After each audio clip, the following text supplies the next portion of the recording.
syukur kita kehadirat Allah Subhanahu wa taala.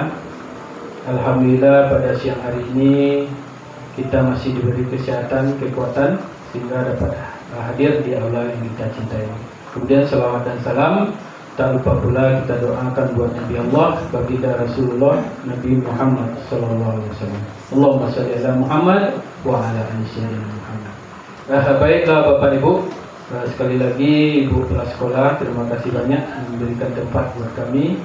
Sebelumnya silakan snacknya dimakan dulu Pak Ibu. Jangan santai aja gitu ya. Oh, labi bayar, ditambah boleh bayar. Lain saya bayar. Mbak. Baik Bapak Ibu,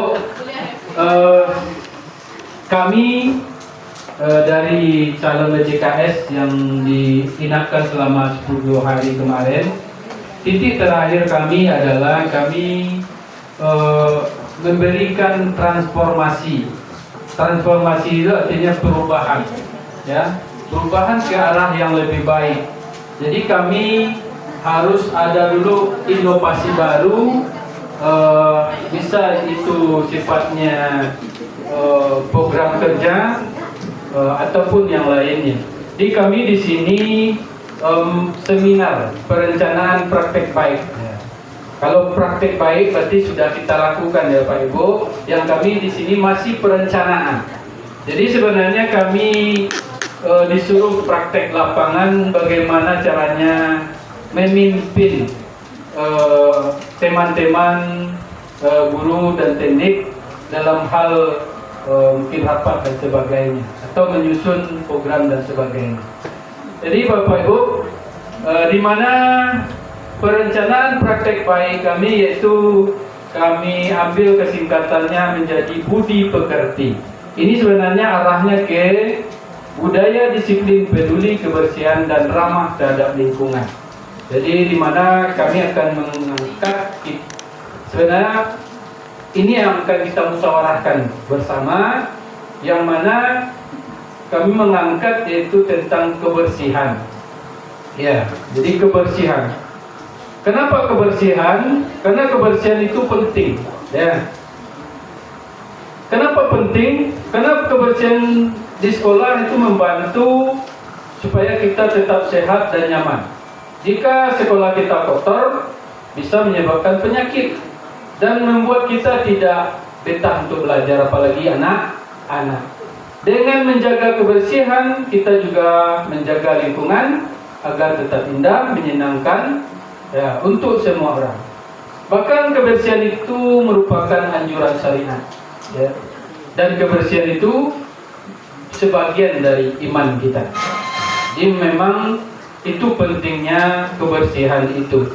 Kita sebagai orang Islam yang utama dituntut supaya sahnya ibadah kita adalah yang diajarkan itu tentang kebersihan. Itu yang dikenal dengan taharah. Maka kebersihan itulah yang penting kita terapkan di sekolah kita ini. Karena kami melihat, ya, lanjut situasi. Jadi kita lihat situasi pada saat ini, memang kondisi kita ada anak yang suka buang sampah sembarangan di dalam lacinya, di bawah mejanya. Bahkan sudah ada tong sampah pun sampahnya tetap berkeliaran di luar, kan gitu. Dan juga membuang sampah tidak teratur. Istilahnya di ma ada lubang, di situ ada sarap, kan gitu. Nah, seharusnya sampah itu kan bagian dari kehidupan kita supaya bagaimana sampah itu dikelola dengan baik sesuai dengan kepentingannya tadi, merupakan bagian dari hidup kita. Kalau awak berasia, boleh di lokal berasia, tentu anak sanang beraja dan guru pun lebih sanang beraja. Maka itulah kami angkat program ini. Tergantung kita semua nanti apakah kita sepakat lakukan ini. Itu. Next. Inilah kondisi awal kita. Sampah di mana-mana, ya, di kelas, Dan pokoknya di setiap sudut ada sampah. Nah, ini yang perlu kita perhatikan Bapak Ibu. Ya. Apalagi sekolah kita ini tempat segala pelatihan, ya. Sampai Pak Victor tidak bisa tidur memikirkan besok apalagi yang perlu diservis, gitu ya. Sampai sound system Pak Victor pindah-pindah, betul. Nah, jadi artinya sekolah kita menjadi sekolah dikunjungi semua sekolah lain. Tentu kebersihan ini perlu kita perhatikan lebih baik lagi. Nah, maka kami merancang program ini bagaimana menurut kita nanti bersama, ya. Nah, itu Bapak. Jadi bagaimana target atau tujuan yang ingin kita capai nanti? Tentu ada program jangka pendeknya, jangka panjangnya, dan nanti ada evaluasinya. Di jangka pendek itu sekitar 3 bulanan kita akan menurunkan volume sampah. Tentu kalau suatu masalah tentu tidak bisa membalik telapak tangan dari Pak Ibu. Jadi tentu perlu tahap dan proses, ya. Jadi kita targetkan dulu jangka pendeknya 3 bulan. Apa target kita 3 bulan? Itu menurunkan volume sampah yang tercecer di area kritis seperti kelas, kantin, koridor, ya, hingga 80%, ya. Dan nanti kita pastikan 100% siswa memahami sistem pemeliharaan sampah, ya. Itu untuk jangka pendek 3 bulan. Dan jangka panjang yaitu 6 bulan sampai 1 tahun. Itu terbentuknya budaya sampahku tanggung jawabku secara permanen, di mana inisiatif menjaga kebersihan muncul secara alami dari seluruh warga sekolah. Jadi kalau target 1 tahun kita 6 bulan sampai 1 tahun, kita semua sudah membudaya. Jadi sampahku yo jadi tanggung jawab awak, ya. Dengan istilah sampahku tanggung jawabku. Nah, itu jangka panjang kita.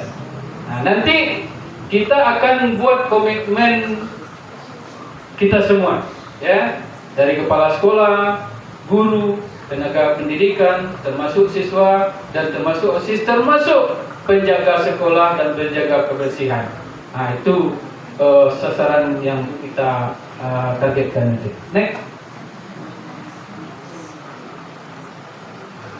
Baik Bapak Ibu, dari rencana kita itu tentu ada rencana pelaksanaan aksi, ya, action plan namanya, ya Pak Ibu, di mana tahap pertama kita persiapkan dan sosialisasi. Ya, ini termasuk bagian dari sosialisasi. Ya, minggu pertama, minggu kedua kita masih sosialisasi. Tentu pertama sosialisasi sesama tenaga pendidikan dan tendik, ya, dan termasuk OSIS. Dan nanti baru semua siswa dan warga sekolah lainnya.